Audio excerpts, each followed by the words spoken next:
Join us as the City of Santa Monica celebrates Fix a Leak Week 2018.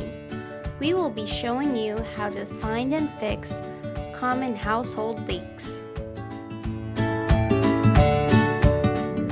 Don't let your faucet turn into a leaky faucet, which wastes water and money.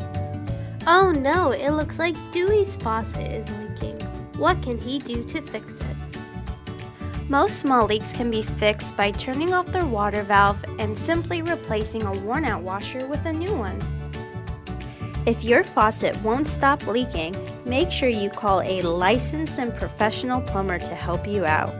Your plumber can even upgrade your fixtures to EPA-approved WaterSense fixtures.